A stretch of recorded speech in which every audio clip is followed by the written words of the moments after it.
Okay, in closing, let me just cover what we've talked about earlier. First of all, the most important drill that we start off with every day is the shuffle drill.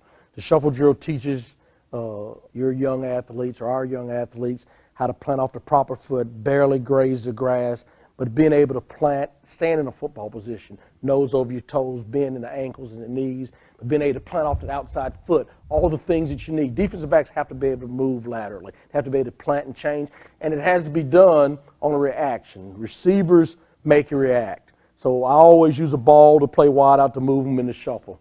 What's next? Understanding the motor, how to motor out, how to inch out, 6-inch steps, stand down. Eyes are on the belt buckle and thighs. Why? Because the hips and knees turn outside.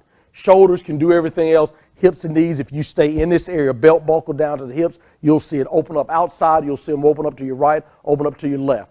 The hip area also tells you what a receiver's doing. If you ever watched a sprinter, I have a copy of a group running an 100-yard dash, and I showed them the guys running 100, and we looked at guys and we said, look at them and watch their hips. You can see the hips on a plane path, and they're sprinting, their forms down. And then you say, guys, can they run that speed and at the same time stop and run a curl or run an out or run a comeback or break off and run a post? Easier to run a post.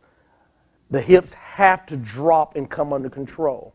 So therefore, we have to teach our players that when the hips drop, we have to drop. So there has to be a constant training of the hip action. What is the wide out doing?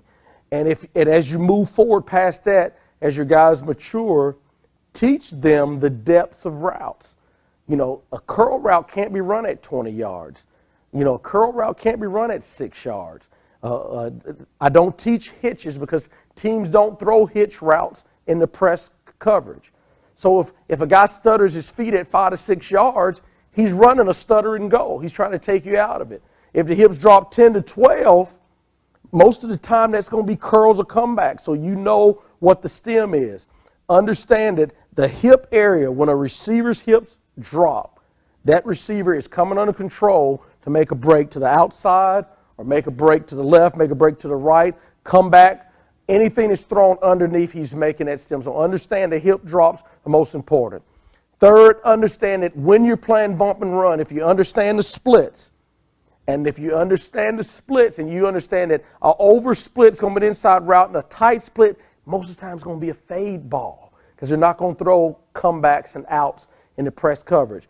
That if you understand on the outside release and the hips are normal, if you can turn and understand, get your head around. Get your head around a position to where you lean and you fade and you play the quarterback as the ball is being thrown.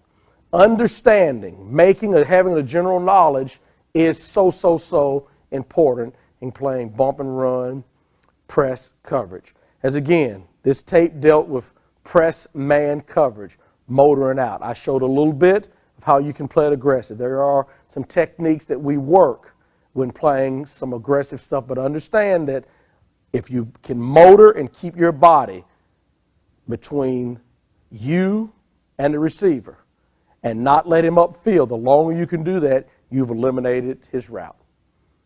Hope you got some out of the video, and if you get a chance, come visit us sometime. Thank you.